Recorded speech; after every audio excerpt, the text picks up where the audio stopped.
Hi, guys. Good morning. Thank you, Mishi, for inviting me here to speak today. Uh, today we're going to talk a little bit about our practice and materials in general, and you'll get to know a little bit more about this. So, I'm Bhakti, and along with my partner Suyash Sawant, we started Anomalia, a research-based design practice with a focus on materials. So, Anomalia is derived from the word anomaly, and our ethos centers around, creating impactful work that benefit people, nature, and the planet.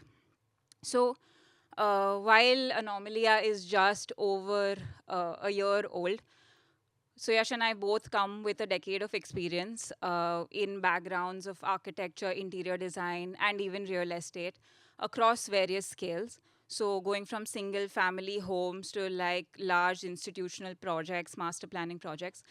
And what that did is, gave us a lot of learnings. So, that is what we've tried to imbibe in our practice, learnings of policies, of psychological patterns and usage patterns, and that is what informs our practice even today.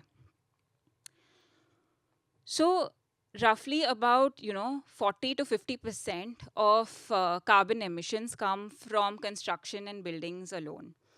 And the reason, as a practice, we emphasize on the use of materials and the optimization of materials is because 11% of the carbon emissions are attributed to material manufacturing processes alone.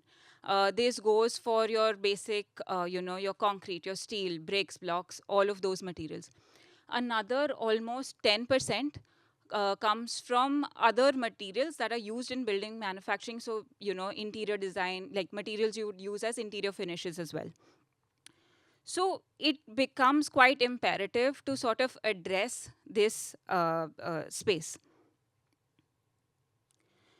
And how did we get here, when we talk about, as a civilization, our creations, the objects we've made, the structures we've made, the sheer mass of all of that has far surpassed the natural biomass of the planet, which means that if you put together the mass of every living or like microorganism, plant, tree, animal, and human, it is still far lesser than the objects we've created.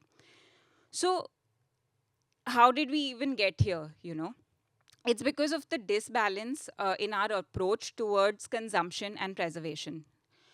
Uh, the materials we leverage to create the objects that we use are more often than not made from non-renewable and non-regenerative sources, again using a lot of energy in its production itself. So all of this sort of accounts to the waste we generate and the impact we have on the planet. So if you put things in perspective, when you talk about the construction industry, roughly 20% of all air pollution, 40% of all drinking water pollution, and 50% of all landfill waste is attributed to this industry alone. So in our practice, we have a very simple approach, and that is of being conscious. Conscious with our choice of materials, consciously reusing what we can, and looking at alternatives as well. So, this is the first approach that I'd like to talk about, which is reusing materials, reusing components.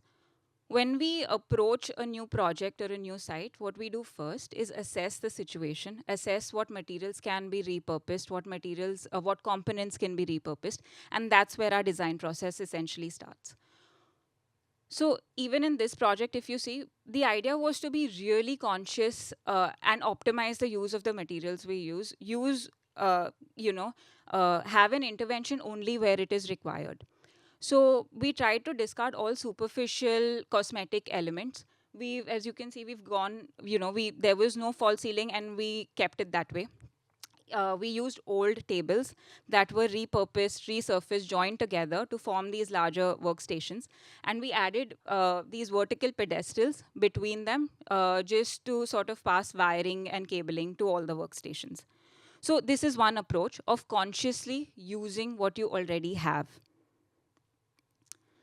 This is our second approach of using recycled materials. So, we already have a lot of furniture and plastic waste. In India, it is roughly 3.1 and 3.4 million tons, respectively, annually. That's the amount of waste we generate. So, this is our elephant in the room console and is designed just to address that waste. Each console that we make uses 200 kgs of multi-layer plastics. Now, multi-layer plastics are basically what you get in your biscuit packets, wafer chips packets. They are very difficult to recycle because they're really thin layers. So these are essentially compressed under heat without any resins, and that's how you form these boards. So it so each of these console, takes 200 kgs from your landfills. And our third approach is of introducing alternatives. So, introducing alternatives that are also circular, regenerative, and solve the problems of our ecosystem currently.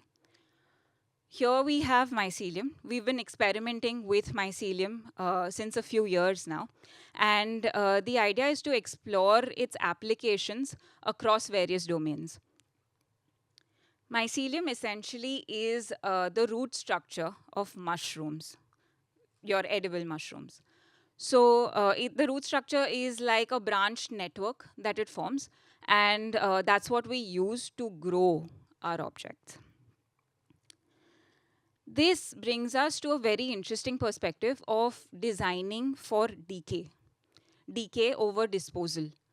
Uh, while our traditional building materials do end up in landfills after the object or the structure is obsolete, these are materials that allow us to design for decay. These are materials that can return back to the ecosystem and fuel new growth and fuel new possibilities.